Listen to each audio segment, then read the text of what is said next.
I think for the longest time, what I wanted my clothes to say was, don't look at me.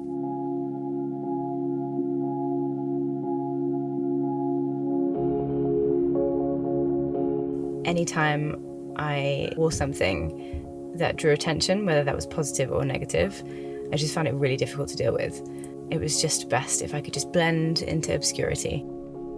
I think that probably worked maybe up until my early 20s. And then after that, I was really, really ambitious and really excited about my career. And so then, really the only clothes that I paid any attention to were work clothes. And I think then probably what I was trying to say through clothes was, I can do this, take me seriously, I deserve to be here.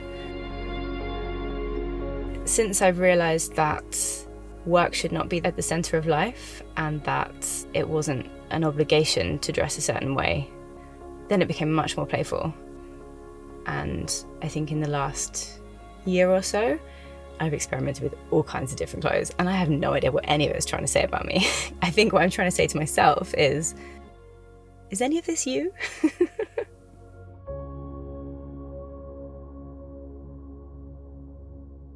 Everybody has this like incredible potential and this part to play.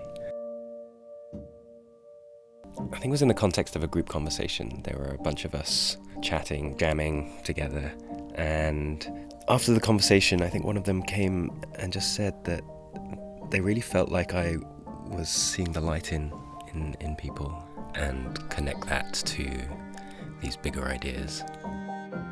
I really love being able to see people for not just who they are, who they're coming across, but also, I guess, like this potential in them that's kind of bursting out when you can really get somebody speaking passionately about something that they care about.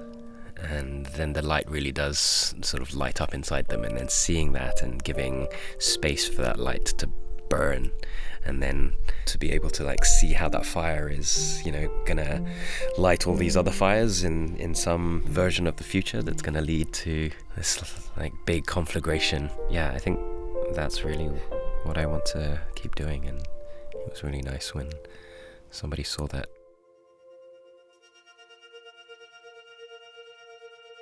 I could be immersed in play for like hours and hours.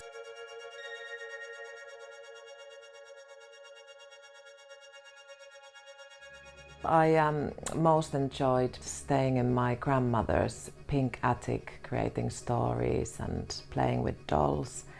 I absolutely loved it. I would make things out of old fabrics and create this whole world for My Little Ponies with my cousin, and we would just not know this time going, and then our parents would have to remind us to like come back to reality and eat.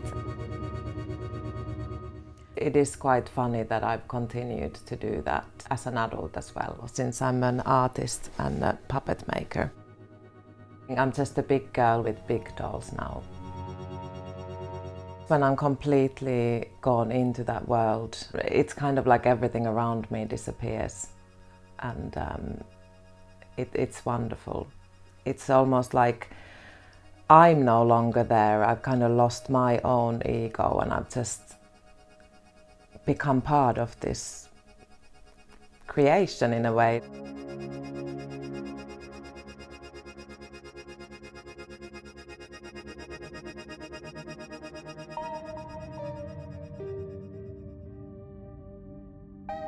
I think that I usually tend to cry when I am feeling a loss has occurred without any possibility of change.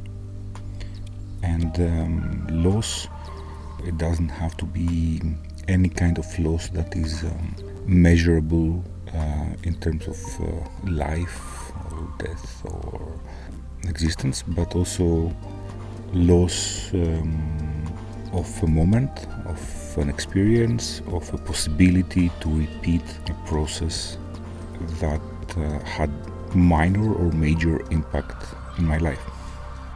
And that moment of crying is a very personal moment, or with a few selected people that can share that feeling of loss.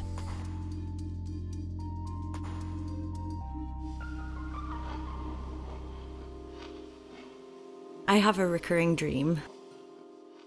It's an apocalypse, always apocalypse, and there's helicopters outside and men with guns, and I'm always in my grandmother's basement, and there's often women and children all in this basement with me, and we have to be very quiet, and I somehow have to get them out of this basement to somewhere else. And I think I have this dream because I've had to survive a lot in my life.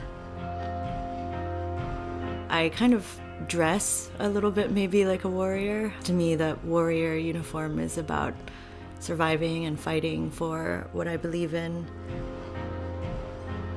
Working in fashion and making garments for other people, I really like to find sort of the essence of them and what they care about and what they fight for. And that's kind of what becomes their uniform, like an armor that can protect them, but then also help them express their strength. That's how I see beauty. Being able to use a creative process helped me to understand who I am. It helps me reconcile that dream. I've learned to love my vulnerability, my ability to be vulnerable, and with it opening up to the full orchestra of emotions. I've learned early to be there for other people's emotions and to diminish or set aside my own. And that's also then given me a lot of strength on the outside, control. I was the rock in other people's lives. I didn't get swept away. But with time, this deep knowledge that I'm missing out on a fuller version of experiencing of myself just became stronger than the sense of safety.